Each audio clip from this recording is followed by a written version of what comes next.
कहानी शुरू होती है जब गौतम बुद्ध अपने शिष्यों के साथ लंबा सफर तय करके एक सुंदर गांव पहुंचे। गौतम बुद्ध ने कुछ दिन उसी गांव में रुकने का निश्चय किया। गौतम बुद्ध के आने का समाचार गांव में आग की तरह फैलने लगा और कुछ ही देर में गौतम बुद्ध के आसपास लोगों इकट्ठा होने लगे और जमावट बढ़ने लगा। लोग कई तरह की समस्या लेकर वहां आने लगे। तभी एक बुजुर्ग रोते हुए गौतम बुद्ध के पास आए और कहा है, तथागत, मेरा बेटा कुछ काम नहीं करता, गरीबी और कठिनाइयों के लिए ईश्वर को दिन रात कोसता रहता है। जब मैं समझाता हूँ तो मुझसे ही बहस करने लगता है और घर का माहौल खराब हो जाता है। तथागत, मैं जानता हूँ कि वह अपना नुकसान कर रहा है, लेकिन मुझे समझ नहीं आता कि मैं उसे सही रास्ते पर कैसे लाऊं। गौतम बुद्ध मुस्कुराए और बुजुर्ग व्यक्ति से बोले, आप कोई बहाना बनाकर अपनी बेटा को मेरे पास ले आइए। बुजुर्ग व्यक्ति ने कहा, तथागत, मेरा बेटा किसी की बात नहीं सुनता, सबसे बहस करता है। मुझे डर है कहीं वो आपको भी कोई गलत बात ना कह दे। बुद्ध मुस्कुराए और बोले, चिंता मत करो, तुम बस उससे कहना कि मैं उसकी सारी समस्याओं का समाधान कर दूंगा। गौतम बुद्ध की बात सुनकर कुछ लोग बुजुर्ग के साथ उसके बेटे को बुलाने के लिए चल पड़े।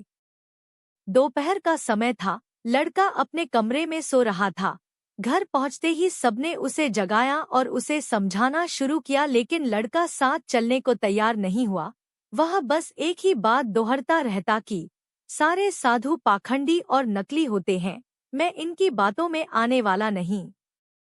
लेकिन जब गांव वालों ने उसे बताया कि बुद्ध उसकी हर परेशानी का समाधान कर देंगे, तब जाकर वह गौतम बुद्ध से मिलने को राजी हुआ। अपने बेटे को लेकर जब बुजुर्ग व्यक्ति ने गौतम बुद्ध के पास पहुंचे तो लड़का बुद्ध को उल्टा बोलने लगा, किस बात के लिए आपने मुझे यहाँ बुलाया? अगर आप यह चाहते हो कि मैं ईश्वर को कोसना बंद कर दूं, तो मैं ऐसा कभी नहीं करूंगा, क्योंकि ईश्वर ने मुझे इस बेकार शरीर के अलावा दिया ही क्या है।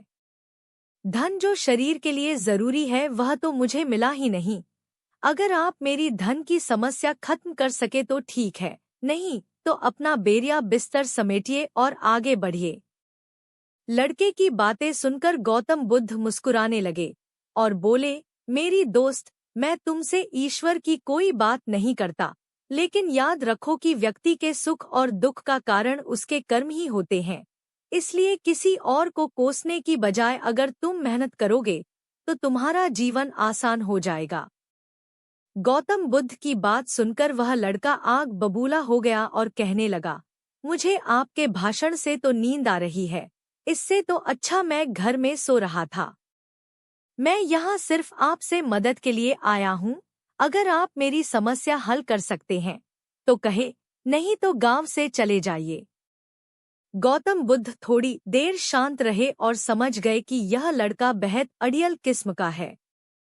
गौतम बुद्ध उस नौजवान से बोले, मैं एक राजा को जानता हूँ और तुम्हें उससे धन दिलवा सकता हूँ, जिससे ना तुम केवल व्यापार वगैरह कर सको बल्कि इतना धन मिलेगा कि तुम अमीर बन जाओगे, लेकिन बदले में तुम्हें भी उसे कुछ देना होगा। वह लड़का बोला, मैं राजा को क्या दे सकता हूँ, मेरे पास तो कुछ भी नहीं है। गौतम बुद्ध ने कहा, राजा का एक पुत्र है जो जन्म से ही नेत्रहीन है।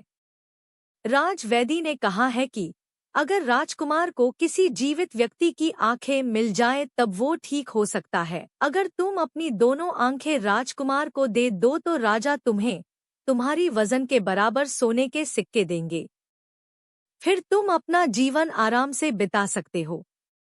यह सुनते ही डर के कारण लड़के ने आंखों पर हाथ रख लिए और जोर से कहा, यह आप क्या बोल रहे हैं?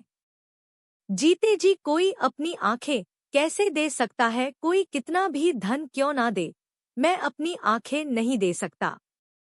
गौतम बुद्ध बोले, कोई बात नहीं, दो नहीं तो सिर्फ एक ही आंख दे दो, फिर भी मैं तुम्हें तुम्हारी वजन के बराबर सोने के सिक्के दिलवा दूंगा। वह लड़का फिर जमकर बोला, आप यह कैसी बातें कर रहे हैं? मुझे सोने का चाहे जितने सिक्के मिल जाए, मैं अपनी एक भी आंख नहीं दे सकता। मेरी आंखें अनमोल है। गौतम बुद्ध ने कहा, अगर तुमको और धन चाहिए तो बोलो, राजा मना नहीं करेगा। तो लड़का बोला, मेरी आंखें अमूल्य है, कृपया आप यह कहना बंद कर दें। मुझे किसी भी कीमत पर अपनी आंखें नहीं बेचनी। लड़के की बात सुनकर गौतम बुद्ध ने कहा, मेरे प्यारे दोस्त, अभी कुछ समय पहले ही तुम अपने शरीर को बेकार कह के कोस रहे थे और अब तुम कह रहे हो कि तुम्हारी आंखें अनमोल है। आंखें तुम्हारी शरीर का छोटा सा हिस्सा है। अगर तुम्हारी आंखें अनमोल है तो तुम्हारा शरीर कैसे बेकार हो सकता है? अगर शरीर तुम्हें अनमोल लगता है तो तुम्हारी बुद्धि की क्या कीमत है? अगर यह सब अनमोल है तो जीवन शक्ति जो तुम्हें जिंदा रखे हुए हैं उसकी क्या कीमत है? सबसे बड़ी ताकत पहले से तुम्हारे पास है। गौतम बुद्ध के शब्द सुनकर उस लड़के की आंखों में आंसू आ गए। वो तथागत के चरणों में गिर के रोने लगा। फिर कहा, मैंने बहुत बार कोशिश की लेकिन मैं कुछ कर नहीं सका, इसलिए मैं इतना हताश और कड़वा हो गया। बुद्ध ने लड़के को उठाया और कहा, मेरे दोस्त, इंसान का जन्म बहुत कीमती है। केवल इंसान के पास ही इतना विवेक होता है कि वो सही गलत में अंतर कर सकता है। ताकतवर पशु पक्षियों में भी यह स्वतंत्रता नहीं है। इसलिए अपने शब्दों की ताकत को पहचानो और किस्मत को कोसना बंद करो।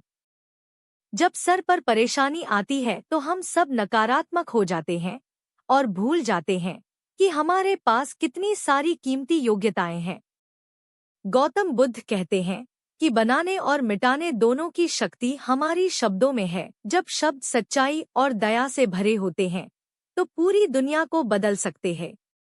इसलिए गौतम बुद्ध आगे कहते हैं कि अपनी जुबान को अच्छे शब्द सिखाओ, अपने मन को अच्छे विचार सिखाओ, आँख, कान, नाक सबको प्रशिक्षित करो।